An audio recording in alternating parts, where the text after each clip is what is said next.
Hey guys, welcome back to my channel. তোমরা দেখছো বং Poulami blog.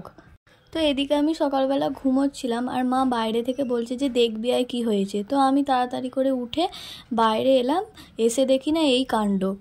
বাবা এদিকে ধান রোদে দিয়েছে আর ও ধানের ওপর বসে মনের সুখে ধান ঘাটছে। ওকে বলছিলাম যে চলে আয়, তোর মা বকবে, ও তো শুনবেই না, না না করে যাচ্ছিল। তো তারপর ওর সাথে একটু খেলা করে এখন খেতে বসে পড়েছি। এখানে ছিল হচ্ছে পান্তা ভাত, আলু ভাতে পেঁয়াজ। এই গরমে পান্তা ভাতটা উত্তম খাবার।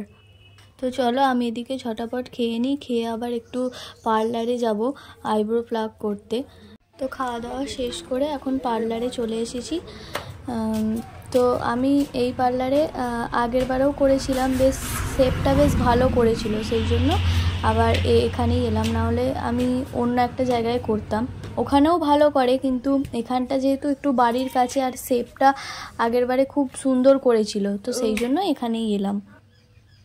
তো এদিকে আমার আইব্রো প্লাগও হয়ে গেছে। আইব্রো প্লাগের আগের ভিডিও আমি নিতে পারিনি, তো কমেন্টে জানাবে যে কেমন হয়েছে।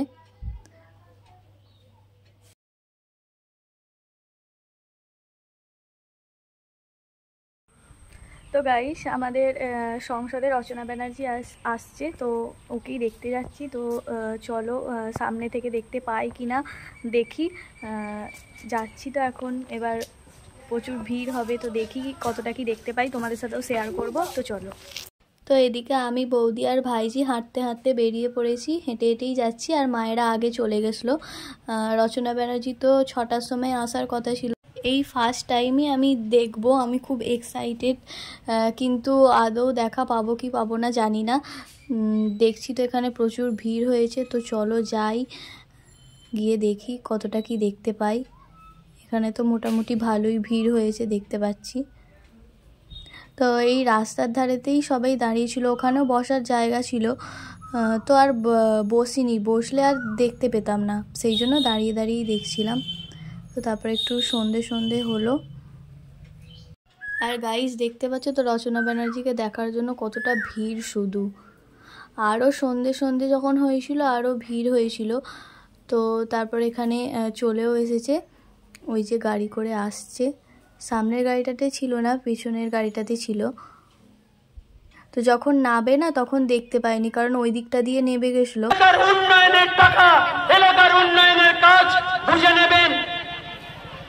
রচনা বন্দ্যোপাধ্যায় স্বাগতম, রচনা বন্দ্যোপাধ্যায় স্বাগতম, রচনা বন্দ্যোপাধ্যায় স্বাগতম, অসীমা